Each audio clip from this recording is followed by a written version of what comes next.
અંબાલાલ પટેલે ફરી મોટી આગાહી કરી છે, જેમાં વાતાવરણમાં પલટો અને ઠંડીની આગાહી વ્યક્ત કરી છે. હવામાન નિષ્ણાંત અંબાલાલ પટેલે ફરી 3 મોટી આગાહી કરી છે, જેમાં અંબાલાલે ફરી વાતાવરણમાં પલટો આવવાની આગાહી કરી છે. 4 થી 6 ફેબ્રુઆરી દરમિયાન વાતાવરણમાં બદલાવ આવી શકે છે. પશ્ચિમી વિક્ષેપના કારણે વાતાવરણમાં પલટો આવી શકે છે. ફેબ્રુઆરી તારીખ 31-2 પણ 1-25 વિક્ષેપ આવવાની શક્યતા રહે, પરંતુ તારીખ 4 થી 6 કે 8માં એક બીજા અન્ય 25 વિક્ષેપ મજબૂત હશે, જે અરબ સાગરના ભેજની અસર થશે, તો બંગાળ ઉપસાગરના ભેજની અસર થશે, જેના લીધે ઉત્તર ભારતનું હવામાન તો પલટાઈ શકે, પરંતુ ગુજરાતનું હવામાન પણ 4 થી 6 ફેબ્રુઆરીમાં પલટાવાની શક્યતા રહેશે.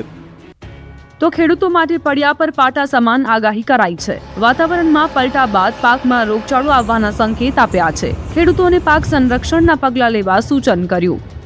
વારંવાર બદલાતા હવામાનના કારણે ઊભા કૃષિ પાકોમાં રોગ આવવાની શક્યતા રહે, એટલે ખેડૂત ભાઈએ પાક સંરક્ષણના પગલાં લેવા સારા રહે. એટલે હવે આગામી દિવસોમાં પવનના તોફાનો, બરફ વર્ષા, સખ્ત બરફ સાથે કોઈ પાકમાં, ઊભા કૃષિ પાકમાં હિમની અસર. તો રાજ્યમાં ફરી ઠંડીનો ચમકારો દેખાશે તેવી આગાહી અંબાલાલ પટેલે વ્યક્ત કરી. રાજ્યમાં ઠંડીનું પ્રમાણ રહેશે. ઉત્તરના ભાગોમાં લઘુત્તમ 8 ડિગ્રી સેલ્સિયસ તાપમાન નોંધાશે. ઉત્તર સૌરાષ્ટ્રના ભાગોમાં લઘુત્તમ 10 ડિગ્રી સેલ્સિયસ તાપમાન રહેશે. મધ્ય ગુજરાતના ભાગોમાં લઘુત્તમ 14 થી 15 ડિગ્રી સેલ્સિયસ તાપમાન રહેવાની આગાહી કરી છે. આમ મિશ્ર ઋતુ રહેવાના એંધાણ વ્યક્ત કર્યા છે. બનાસકાંઠાના ડીસામાં રબારી સમાજનું મહાસંમેલન મળ્યું, જેમાં નવા બંધારણના 11 મુદ્દામાં મોખરે રહ્યા.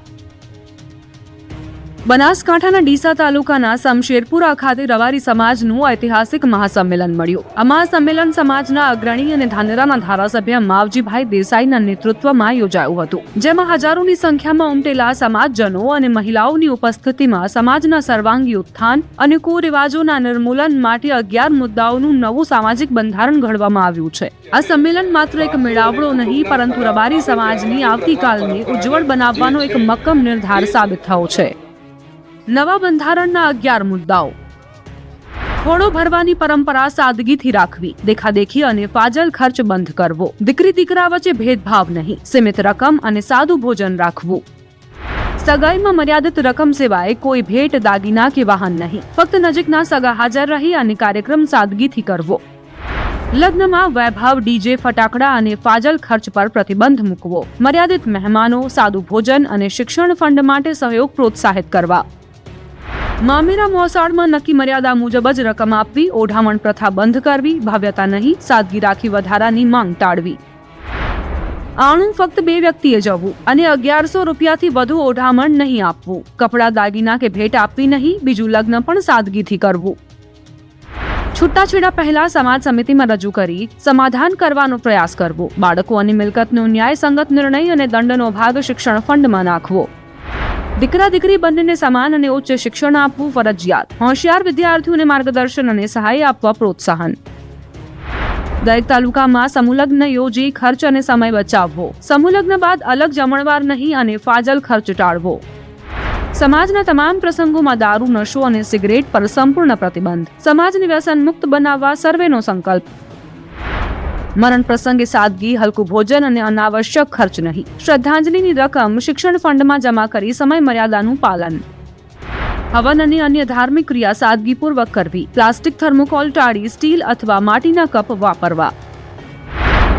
આ સંમેલનની ખાસિયત એ રહી કે તેમાં મોટી સંખ્યામાં રબારી સમાજની મહિલાઓ પણ જોડાઈ હતી. સામાજિક સુધારાની આ લહેરમાં મહિલાઓના મજબૂત સમર્થનથી નવા બંધારણનો અમલ વધુ અસરકારક બનશે તેવો વિશ્વાસ અગ્રણીઓએ વ્યક્ત કર્યો. ડીસાના શમશેરપુરામાં ઉમટેલા માનવ મહેરામણે આ નવા વિચારો અને સંકલ્પોને હર્ષનાદ સાથે વધાવી લીધા છે. આ નવું બંધારણ રબારી સમાજને આધુનિકતા અને સંસ્કારના સમન્વય સાથે એક નવી ઊંચાઈ પર લઈ જશે. તો બીજી તરફ ગાંધીનગરના રામકથા મેદાન ખાતે આગામી 26 જાન્યુઆરીના રોજ ધારાસભ્ય અલ્પેશ ઠાકોરની આગેવાનીમાં ઠાકોર સમાજનું ભવ્ય મહાસંમેલન યોજાશે, જેની તૈયારીઓ હાલ રામકથા મેદાન ખાતે પૂરજોશમાં ચાલી રહી છે. આ કાર્યક્રમનો મુખ્ય હેતુ સમાજમાં મજબૂત એકતા સ્થાપિત કરવી, સકારાત્મક જાગૃતિ લાવવી અને યુવાનોમાં આત્મવિશ્વાસની સાથે શિક્ષણ અને સંસ્કારના મૂલ્યોનું સિંચન કરવાનું છે. આ મહાસંમેલનમાં ઠાકોર સમાજના અંદાજે 7,000 જેટલા ગામોમાંથી ઠાકોર સેનાના યુવાનો અને અગ્રણીઓ મોટી સંખ્યામાં જોડાશે, જેના ભાગરૂપે સમાજના તમામ લોકોને જોડાવા આહવાન કરવામાં આવ્યું છે. ભાવનગરથી સમાચાર. બગદાણામાં યુવક પર હુમલાનો મામલો. આરોપી જયરાજ આહિરને કોર્ટમાં રજૂ કરવામાં આવ્યો. ગઈકાલે જયરાજ આહિરની એસઆઈટીએ પૂછપરછ કરી હતી. પૂછપરછ બાદ એસઆઈટી દ્વારા કરવામાં આવી હતી ધરપકડ.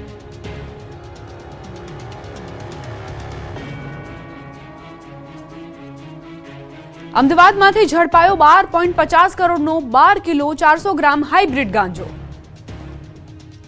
અમદાવાદ શહેરને નશાનું આદિ બનાવવા કેટલાક તત્વો જીદે ચડ્યા છે. યુવાધન નશાના રવાડે ન ચડે તે માટે સરકાર અને પોલીસ વિભાગ સતત પ્રયાસ કરે છે. તેમ છતાં આવા ગુનાહિત પ્રવૃત્તિ કરતા ભેજાબાજો સુધરતા નથી. અમદાવાદમાં કસ્ટમ વિભાગને મોટી સફળતા મળી છે. બેંકોકથી અમદાવાદ હાઇબ્રિડ ગાંજો ઝડપાયો છે. 12 કરોડ 50 લાખની કિંમતનો ગાંજો ઝડપાતા એજન્સીઓમાં દોડધામ થઈ ગઈ છે.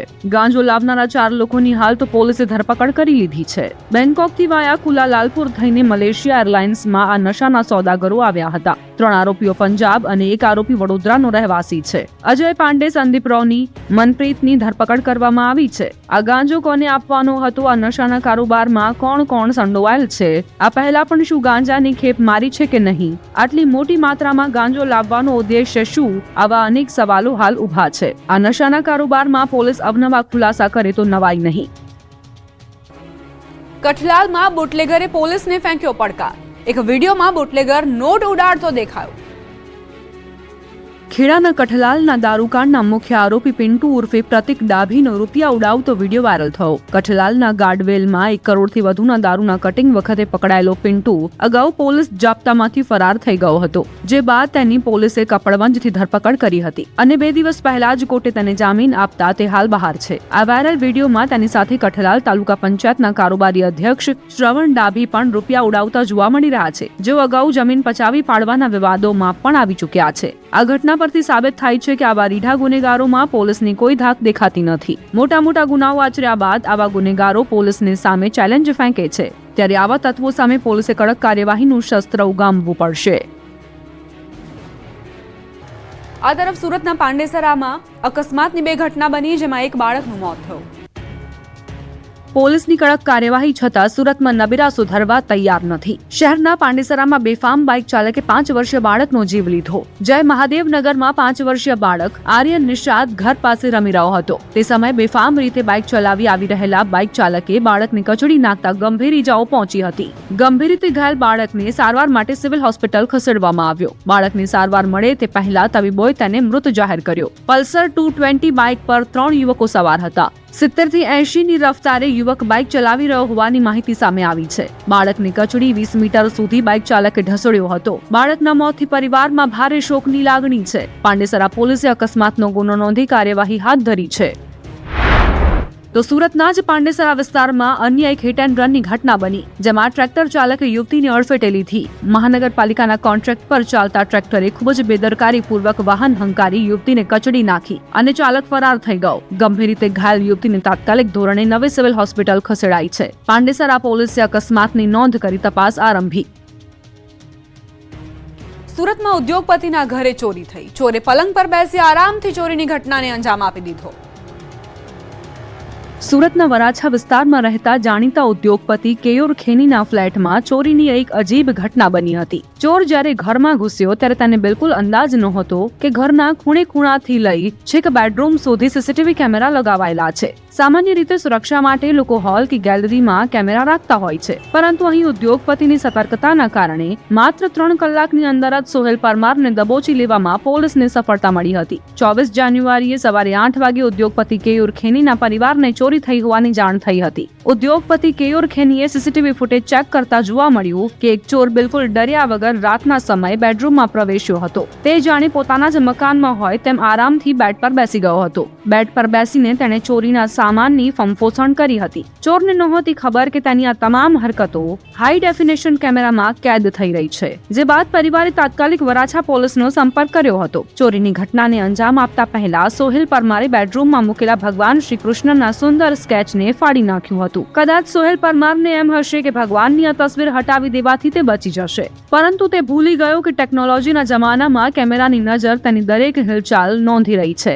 સોહેલ પરમારે ઘરમાંથી રોકડ અને અન્ય કિંમતી વસ્તુઓ સાથે એક મોબાઈલ ફોનની પણ ચોરી કરી હતી, જે વરાછા પોલીસ માટે મહત્વની કડી સાબિત થઈ. પોલીસે ટેકનોલોજીનો ઉપયોગ કરીને મોબાઈલનું લોકેશન ટ્રેક કરવાનું શરૂ કર્યું. આશ્ચર્યની વાત એ છે કે સવારે 11 વાગ્યા સુધીમાં તો પોલીસે આરોપી સોહેલ પરમારને ઝડપી પાડી જેલના સળિયા પાછળ ધકેલી દીધો હતો. પોલીસે આરોપી પાસેથી ચોરી કરાયેલો તમામ સામાન, મોબાઈલ અને અન્ય કિંમતી વસ્તુઓ જપ્ત કરી છે.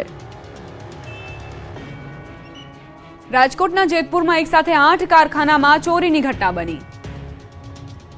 જેમ જેમ શિયાળો જામી રહ્યો છે તેમ તેમ તસ્કરો પણ બેફામ બની ગયા છે. પોલીસના અનેક પેટ્રોલિંગ છતાં તસ્કર ટોળકી હાથ ફેરો કરવામાં સફળ રહે છે. કંઈક આવી જ ઘટના સામે આવી જેતપુરમાં. રાજકોટના જેતપુરમાં એક સાથે 8 જગ્યા પર ધાડપાડું આવ્યા, જે તલસરના કારખાનાઓમાં તસ્કરો ત્રાટક્યા. અંદાજે 8 કારખાનાઓમાં તસ્કરો ત્રાટક્યા હોવાની જાણકારી છે. તસ્કરોએ કારખાનાઓમાંથી રોકડ રકમ તેમજ અન્ય સામગ્રીની ચોરી કરી. પાર્ક કરેલી એક બાઇક પણ તસ્કરો ઉઠાવી ગયા. તસ્કરોના આંટાફેરા કારખાનાઓમાં લાગેલા સીસીટીવી કેમેરામાં કેદ થયા હતા.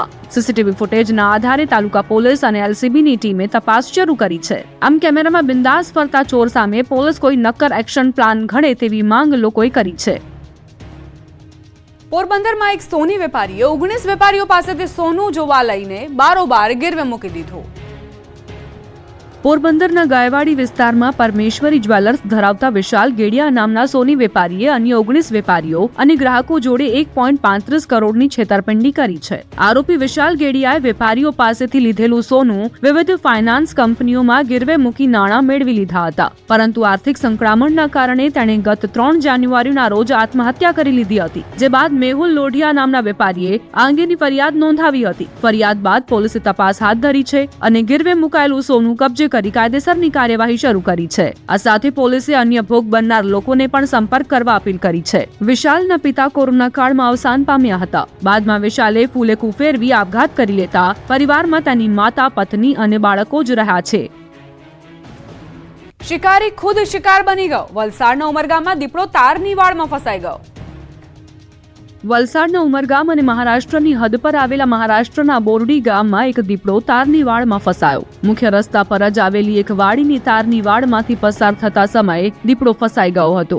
જોકે રસ્તા પરથી પસાર થતા રાહદારીઓ અને વાહન ચાલકોએ આ દ્રશ્ય જોઈ જીવ અદ્ધર થઈ ગયા હતા.